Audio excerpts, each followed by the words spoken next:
इकडे बघा.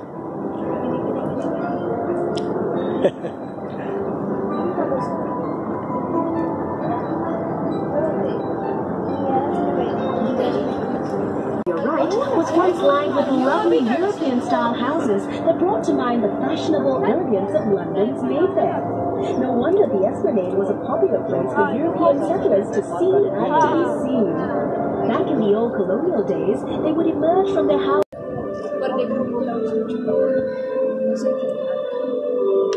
The bridge straight ahead of us is Anderson Bridge, named after Sir John Anderson, yet another governor of the Strait settlements.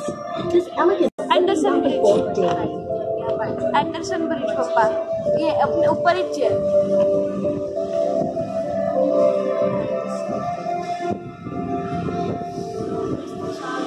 As a gorgeous contrast to the skyscrapers that now mark the Singapore sky, dedicated to the performance arts.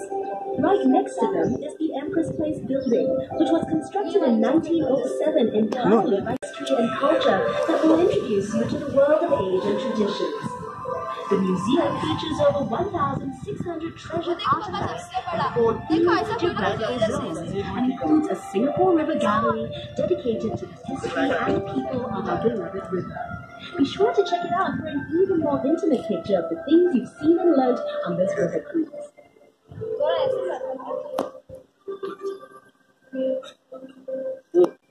All immortalized in beautifully cast bronze.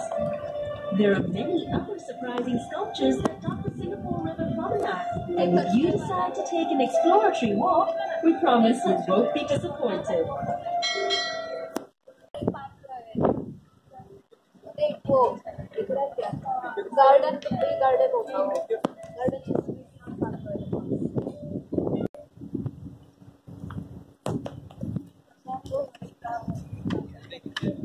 Over on the right bank, you may have noticed a fine fellow cast in blinding white plaster. Englishman Sir Thomas Stamford Raffles, the founder of modern Singapore. The statue marks the spot where Sir Raffles is thought to have first landed in Singapore in 1819. Back then, Singapore was the then Governor General of India, Lord Elgin. Fittingly, the bridge served as a link between the Indian merchants on the north side of the river and the Chinese community on the south side in the days of our colonial past.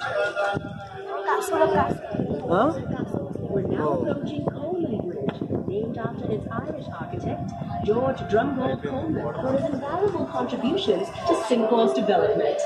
Appointed the first superintendent of public works in Singapore, Coleman brought with him an architectural style known as Palladian, a combination of Greek and Roman styles adapted for our tropical climate.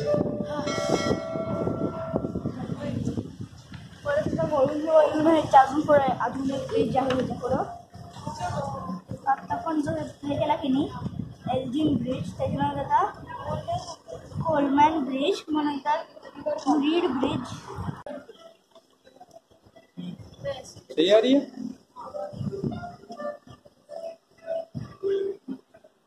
पीछे आना चाहिए सारा view.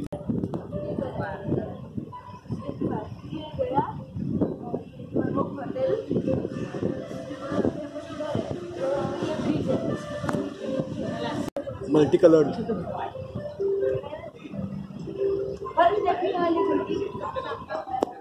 Of tongkangs or riverboats jostled bow and stern for a place to dock and unload their cargoes, human or otherwise, from the great ships anchored at the harbour. Tons of goods and produce were stored at the godowns or warehouses by the river, which are those buildings you see along the river bank. One of the buildings here was Wangpo's Ice House, which belonged to Hu Ah-Kay, a prominent businessman from Wangpo, China. Way before refrigerators existed, as you see, Clarke Quay has been transformed into a different but no less bustling port of call. Everyone flocks here for food, fun, and riverside festivals. You may notice another bridge here. This one's called Reed Bridge, and it would seem yet another symbol of bringing people together. From the 1940s to the 1960s, this bridge was a popular place for storytellers to gather and jianggu, or shuoshu, which means talking about the past or talking about books. Street hawkers, warehouse laborers, and others from the largely Teochew Chinese community would gather here nightly to be entertained. The storyteller would start by talking about the day's news, then continue with riveting classic tales from ancient China. तो ये last है ना Each episode would last the duration of a burning joss stick, and the audience would pay just 1 cent in the 1940s and just 5 cents in the 1950s. Admission to watch an entire performance was just 50 cents, but the common practice was to only pay 5 or 10 cents just to catch the last 10 minutes, which was the most exciting part of the show. Some might say this opportunistic spirit